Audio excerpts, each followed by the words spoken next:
If you're a legal professional handling personal injury cases, you already know the challenge. Medical records can prove injury, but they can't show the real-life impact in a client's life. Hi, I'm Joe Justice, the founder of Justice Legal Video, with more than 25 years of experience helping personal injury attorneys explain complex injuries, demonstrate damages, and strengthen cases through day-in-the-life videos, settlement documentaries, and forensic animation. In this video, I'm answering the most common questions attorneys ask about day-in-the-life videos. We'll cover when they make sense, what they should show, how they can be used in mediation or trial, and what issues can affect admissibility. What is a day-in-the-life video, and how is it used in personal injury litigation? A day-in-the-life video documents what the plaintiff's daily life looks like after an injury. It shows ordinary activities such as getting out of bed, bathing, dressing, eating, moving through the home, attending therapy, and relying on caregivers. In personal injury litigation, it helps adjusters, mediators, judges, and jurors understand damages that medical records and testimony may not fully express. Are day-in-the-life videos admissible in court? Generally speaking, a day-in-the-life video is admissible in court, subject, of course, to the trial judge's discretion. To improve the likelihood of admissibility, videos should be relevant, properly authenticated, and have probative value that is not outweighed by the dangers of unfair prejudice, confusion of the issues, or misleading the jury. What objections can defense counsel raise to keep a day-in-the-life video out of evidence? Defense counsel may argue that a day-in-the-life video is unfairly prejudicial, staged, exaggerated, misleading, cumulative, or designed to create sympathy rather than prove damages. They will also object to any persuasive video production elements, such as music, graphics, narration, selective editing, overly emotional or repetitive scenes, interviews, or anything that appears to be more like advocacy than documentation. When should a personal injury attorney consider using a day-in-the-life video?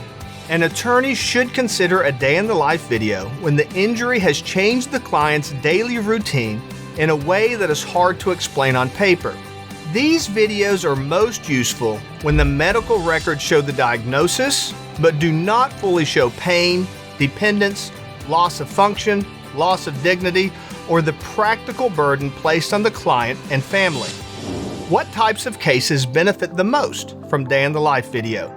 The cases that benefit the most from a day-in-the-life video are usually serious personal injury, medical malpractice, traumatic brain injury, spinal cord injury, birth injury, amputations, burns, trucking cases, and other matters where the daily impact is visible and meaningful.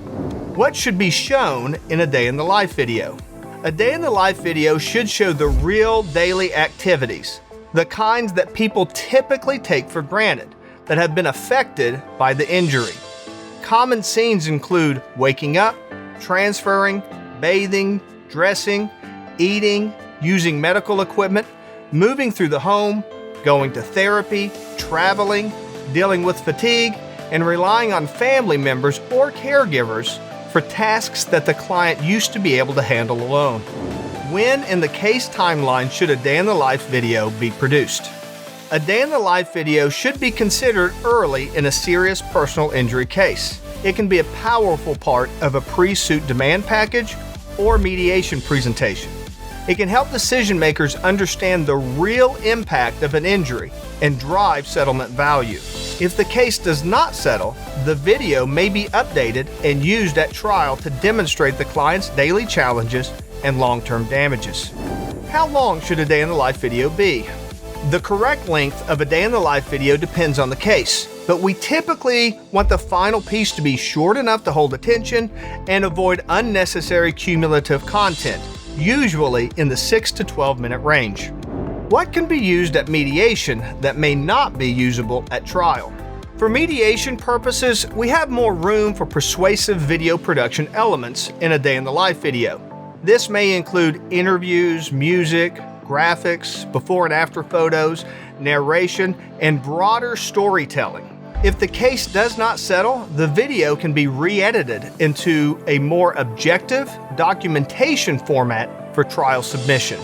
How is a day in the life video different from a settlement documentary or mediation video?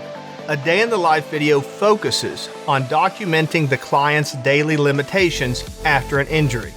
A settlement documentary or mediation video is broader and may include liability facts, case timeline, expert interviews, medical records, family interviews, before injury photos, damage summaries, and a full narrative designed to help the decision makers evaluate settlement risk.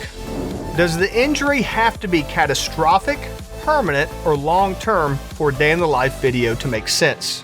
An injury does not have to be catastrophic, permanent, or long-term to benefit from a day in the life video. But the injury does need to create a meaningful daily impact that video can show better than words alone. Can the video include therapy, medical care, medication routines, transfers, bathing, dressing, cooking, and mobility limitations?